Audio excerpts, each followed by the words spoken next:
Students, आज हमारे पास topic है लॉज ऑफ एक्सपोनेंट्स। तो सबसे पहला लॉ है मल्टीप्लिकेशन के बारे में कि अगर हमारे पास दो बेसेस आपस में मल्टीप्लाई हो रही हैं और दोनों सेम हैं लेकिन उनकी पावर्स क्या हैं, डिफरेंट हैं, तो पावर्स क्या हो जाएंगी, जमा हो जाएंगी। इसी तरह अगर हमारे पास एक बेस है, उसकी दो पावर्स आ रही हैं तो दोनों पावर्स आपस में मल्टीप्लाई हो जाएंगी। तीसरा जी, अगर हमारे पास दो बेसेस हैं, मल्टीप्लाई हो रही हैं, दोनों डिफरेंट बेसेस हैं, क्या हैं, दोनों डिफरेंट बेसेस मल्टीप्लाई हो रही हैं आपस में और उनकी एक ही पावर है तो वो पावर दोनों पर अलग अलग अप्लाई हो जाएगी। ठीक है जी। तीसरा जी, अगर हमारे पास दो बेसेस डिवाइड हो रही हैं और दोनों पर एक ही पावर है तो वो पावर दोनों पर अलग अलग अप्लाई हो जाएगी। चौथा केस है जी, अगर कोई भी नंबर है उसकी पावर 0 आ जाएगी तो वो 1 के बराबर हो जाएगा। ठीक है जी, चाहे 1000 है चाहे 5000 है, अगर उसकी पावर 0 हो जाती है तो जवाब क्या आएगा, 1 आएगा। तीसरा डिवीजन के रिस्पेक्ट से कि अगर दो बेसेस डिवाइड हो रही हैं हमारे पास ये वाला और पावर्स उनकी दोनों की मुख्तलिफ हैं तो क्या हो जाएगा, पावर्स आपस में माइनस हो जाएंगी। ठीक है। और लास्ट वाला हमारे पास जो लॉ है वो ये है कि अगर ए की पावर नेगेटिव है तो वो बटे में जाके पॉजिटिव हो जाएगी। ठीक है। अब ये लाज आप लोगों ने ज़बानी याद रखनी है, हम इससे रिलेटेड क्वेश्चंस करते हैं, इजीली हो जाएंगे। ये लाज आप लोग दिमाग में रखिएगा, ये साइड पे लिख लीजिए। कहते हैं जी use laws of exponent to simplify. ये क्वेश्चन है, इसको सिंप्लीफाई करना है। तो देखें जी, इस तरह का कोई भी क्वेश्चन आ जाए सबसे पहले आपने उसकी फैक्टराइजेशन करनी होती है। ये 243 की फैक्टराइजेशन ये पड़ी हुई है जी, 32 की फैक्टराइजेशन ये है और 196 की फैक्टराइजेशन ये है जी हमारे पास। ठीक है जी। इनकी जगह पर अब हमने 243 की जगह पर हम लिखेंगे 3 मल्टीप्लाई 3 मल्टीप्लाई 3 मल्टीप्लाई 3 मल्टीप्लाई 3, यानी कि इन सभी को मल्टीप्लाई करवा देंगे। 32 की जगह पे इन सभी को मल्टीप्लाई करवा देंगे और 196 की जगह पे इन सभी को मल्टीप्लाई करवा देंगे। ठीक है जी। ये देखें, अब हमारे पास 3 कितनी टाइम्स आ रहा है, 5 टाइम्स आ रहा है। 2 5 टाइम्स आ रहा है, इधर 2 कितनी टाइम्स आ रहा है, 2 टाइम्स, और इधर 7 2 टाइम्स आ रहा है। तो यहाँ पर हमारे पास 3 की पावर 5 हो जाएगी, यहाँ पर 2 की पावर 5, यहाँ पर 2 की पावर 2 और 7 की पावर 2। ठीक है जी। कौन सा कानून इस्तेमाल हुआ जी हमारे पास, ये वाला कानून इस्तेमाल हुआ है जी, पावर्स ऐड हो रही हैं। ठीक है जी, क्योंकि इसकी पावर 1 थी, यहाँ पर एक पावर, यहाँ पर एक पावर, यहाँ पर एक, यहाँ तो बेस सेम है तो पावर्स पाँचों की क्या होगी, जमा होगी, तो 3 की पावर 5 बन गया। अब यहाँ तक ओके है जी। अब देखें, ये बेस 1 है ना, 3, लेकिन इसकी पावर्स कितनी है, 2। तो रूल इस्तेमाल करते हुए दोनों पावर्स को आपस में क्या करवा दिया हमने, मल्टीप्लाई करवा दिया। इसी तरह इन दो पावर्स को मल्टीप्लाई करवा दिया। ठीक है जी। उसी तरह इन दो पावर्स को भी मल्टीप्लाई करवा दिया, -1 और 1/2 को। ठीक है जी। अब जो ये पावर्स मल्टीप्लाई होंगी तो कैंसिलेशन तो हो नहीं रही, तो आ जाएगा -10 ये देखिए, ये मल्टीप्लाई हो गया, ये भी मल्टीप्लाई और ये भी मल्टीप्लाई हो गया। उसके बाद ये आ जाएगा जी -10/3, ये आ जाएगा 5 से 5 कैंसिल होकर -1 और ये बन जाएगा -1/2 बन जाएगा। ठीक है जी। इससे नेक्स्ट चलते हैं जी। अब देखें, हमारे पास अगर दो बेसेस हैं, पावर सेम है, तो बेस दोनों पर पावर क्या हो जाएगी, अलग अलग अप्लाई हो जाएगी। अब ये एक बेस है, एक बेस ये है, दोनों मल्टीप्लाई हो रहे हैं, तो ये जो पावर -1/2 है दोनों पर अलग अलग अप्लाई हो जाएगी। तो अप्लाई कर दीजिए पावर हमने। तो देखें जी, ये 2, अब इसकी दो, ये जो 2 है इसकी 2 पावर्स आ रही हैं, वापस से वही रूल इस्तेमाल करें, इसकी भी 2 पावर्स, दोनों पावर्स क्या हो जाएंगी, आपस में मल्टीप्लाई हो जाएंगी। ठीक है जी। इनको मल्टीप्लाई किया, 2 से 2 कैंसिल, ये भी 2 से 2 कैंसिल, ये आ जाएगा 2 रेज़ टू पावर -1, ये आ जाएगा 7 रेज़ टू पावर -1। ठीक है जी। इसके अलावा आप ये जो 10/3 है इसको डिवाइड करें तो ये आंसर आता है 3/1/3, यानी कि 3 से ही 1/3 आंसर आता है। तो 3 की पावर में हम इसको लिख देंगे। ठीक है। उसके बाद साथ ही आप ये रूल इस्तेमाल करें कि अगर पावर हमारे पास नेगेटिव है बटे में जाके पॉजिटिव हो जाएगी। तो इधर देखें तो ये पावर इधर क्या बन रही है, नेगेटिव बन रही है, तो ऊपर जाके ये पॉजिटिव हो जाएगी। ये ऊपर पॉजिटिव है तो ये हमारे पास डिनोमिनेटर में आके, ये इधर नेगेटिव है तो डिनोमिनेटर में आके पॉजिटिव हो जाएगी। ठीक है। इसके अलावा देखें तो ये भी 2 है, ये भी 2, इसकी पावर भी -1, इसकी पावर भी -1, दोनों आपस में क्या हो जाएंगे, कैंसिल भी हो जाएंगे। आपको जिस तरह ईजी लगे आप इसको सॉल्व कर सकते हैं। ठीक है जी।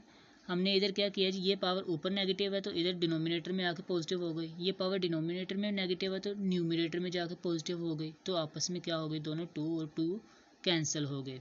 इसके बाद ये पावर देखें हमारे पास न्यूमिनेटर में नेगेटिव है तो ये बटे में आके क्या हो गई, पॉजिटिव हो गई। ये 7 डिनोमिनेटर में हमारे पास नेगेटिव है और ये न्यूमिनेटर में जाके क्या हो गई, पॉजिटिव हो गई। ठीक है जी। अब देखें ये जो 10/3 था हमारे पास, उसको हमने क्या लिख लिया, ये देखें 3 सही 1/3 लिख लिया। ठीक है जी, 3 सही 1/3। अब 3 सही 1/3 को आप इस तरह से भी लिख सकते हैं, 3 जमा 1/3। ठीक है जी, जिस तरह बेटा जी आपको इजी लगता है आप इसे सॉल्व करें। अब 3 जमा 1/3 है, क्यों जी, ये 3 3 9, 9 + 1 10/3 आ जाएगा। अब आप इसका भी एलसीएम लेंगे तो एलसीएम आपका 3 आएगा, 3 × 3 1 × 1 3 × 1, तो इनका जब आप एलसीएम लेंगे हल करेंगे तो वो भी 10/3 आंसर ही आएगा। ठीक है जी। अब देखें ये जो हमारे पास रूल है कि अगर पावर्स जमा हो रही हैं तो दोनों पावर्स को अलग अलग कर देंगे। अब ये पावर्स क्या हो रही हैं, जमा हो रही हैं, तो हम 3 की पावर 3 को अलग कर देंगे और 3 पावर 1/3 अलग कर देंगे।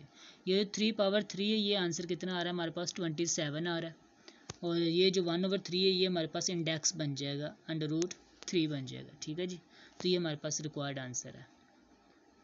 इसी तरह इसका पार्ट नंबर 2 बहुत ईजी है।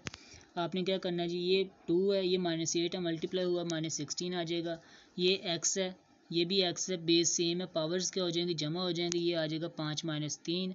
ये y है, ये भी y है, बेस सेम है, पावर्स क्या हो जाएंगी, जमा हो जाएंगी, -4 + 2।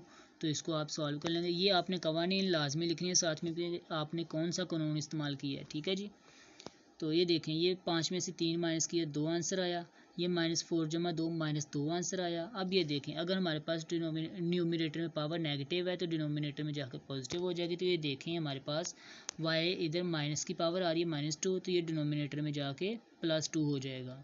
तो ये हमारे पास रिक्वायर्ड आंसर है। इसका पार्ट 3 भी उसी तरह का है। देखिए जी, पावर अगर हमारे पास नेगेटिव है तो डिनोमिनेटर में पॉजिटिव हो जाएगी। तो हमारे पास जो जितनी भी पावर्स थी डिनोमिनेटर में, ये देखें जितनी भी पावर्स थी जो जमा हो रही थी, जो नेगेटिव हो रही थी, वो सारी की सारी न्यूमिनेटर में पहुंची, और जो पावर इधर डिनोमिनेटर में पॉजिटिव थी वो उधर जाके नेगेटिव हो गई, जो डिनोमिनेटर में नेगेटिव थी वो उधर जाके ये देखें पॉजिटिव हो गई, और ये 0 था, 0 चूँकि न्यूट्रल होता है वो 0 की पावर 0 ही रहेगा। ठीक है जी, यहाँ तो ओके है। अब देखें ये बेस सेम है, पावरें क्या हो जाएंगी, इनकी आपस में जमा हो जाएंगी, तो ये -2 -4 -1 + 3 -4 + 0। ठीक है जी। अब -2 -4 आंसर आता है -6, और -1 + 3 आंसर आता है +2, और उसके बाद हमारे पास -4 + 0 आंसर आता है -4। अब आपने क्या करना है जी, ये देखें जो पावर है बेसिस 3 है, पावर 1 है, तो पावर तीनों पर अलग अलग अप्लाई हो जाएगी। ये वाला लॉ इस्तेमाल करते हुए अलग अलग अप्लाई हुई, फिर से ये वाला लॉ इस्तेमाल होगा। 2 पावर्स आ रही हैं एक बेस की, तो दोनों पावर्स आपस में क्या हो जाएंगी, मल्टीप्लाई हो जाएंगी। तो इनको मल्टीप्लाई कर दें, ये माइनस माइनस प्लस हो जाएगा, 6 × 3 हमारे पास 18 आ जाएगा। इसके बाद 2 मल्टीप्लाई होगा -3 के साथ, ये आंसर आ गया -6, और -4 मल्टीप्लाई होगा -3 से, तो आंसर आ गया +12। वापस से कानून इस्तेमाल करें जी, लॉ इस्तेमाल करें कि अगर पावर नेगेटिव है तो डिनोमिनेटर में जाके पॉजिटिव हो जाएगी, ये वाला रूल। तो हमारे पास ये आ गया जी, रिक्वायर्ड आंसर आ गया। इसका लास्ट पार्ट है जी, पार्ट नंबर 4। ये भी बहुत ईजी है जी। आपने सबसे पहले क्या करना है जी, 81 की फैक्टराइजेशन करनी है, फिर आपने 243 की फैक्टराइजेशन करनी है, 9 की करनी फैक्टराइजेशन। ठीक है जी, ये सारी फैक्टराइजेशन हमारे पास हैं। आपने इनकी वैल्यूज़ लिख देनी है। 9 की जगह पे 3 × 3 आ जाएगा। इसी तरह 81 की जगह पे इनको मल्टीप्लाई करवा देना है, 240 की जगह पे इनको मल्टीप्लाई करवा देंगे। ठीक है जी, आगे चीज़ें हमारे पास। अब ये देखिए कितने 3 है, 4 है, तो ये 3 की पावर 4 हो जाएगी। यहाँ पर ये वाला हमारे पास 3 की पावर 5 हो जाएगी, ये 3 की पावर 2 आ जाएगी। ठीक है जी, क्यों, ये वाला रूल इस्तेमाल करके। अब देखें जी, वापस से ये वाला रूल है जी, अगर 2 पावर्स हैं तो दोनों क्या हो जाएंगे, आपस में मल्टीप्लाई, तो ये 4n हो जाएगा, ये हमारे पास ये भी 4n हो जाएगा। अगर हम देखें तो ये वाला 3⁴n, इसमें भी 3⁴n, इसमें भी 3⁴, तो ऊपर से हमारे पास 3⁴n कॉमन आ रहा है ना, तो कॉमन निकाल लें जी। अब ये देखें, न्यूमरेटर में 3⁴ पड़ा है, डिनोमिनेटर में पड़ा, तो ये दोनों आपस में क्या हो जाएंगे, कैंसिल हो जाएंगे। हमारे पास सिर्फ इतनी सी वैल्यू बचेगी। अब आप क्या करेंगे, 3⁵ किसके इक्वल होता है, आपको पता है 243 के इक्वल होता है। 3⁴ किसके इक्वल है, 81 के इक्वल, और 3⁵3 किसके इक्वल है, 27 के इक्वल। तो आप 243 में से 81 को माइनस करेंगे तो 162 जवाब आएगा, उसको आप 27 पे तकसीम करेंगे तो आपके पास जवाब क्या आ जाएगा, 6 आ जाएगा। तो ये था हमारा आज का लेक्चर, उम्मीद है आपको समझ आई होगी। अगर कोई कन्फ्यूजन है तो आप लोग कमेंट सेक्शन में लाजमी पूछिएगा। नेक्स्ट लेक्चर तक के लिए इजाज़त दीजिए। अल्लाह हाफिज़।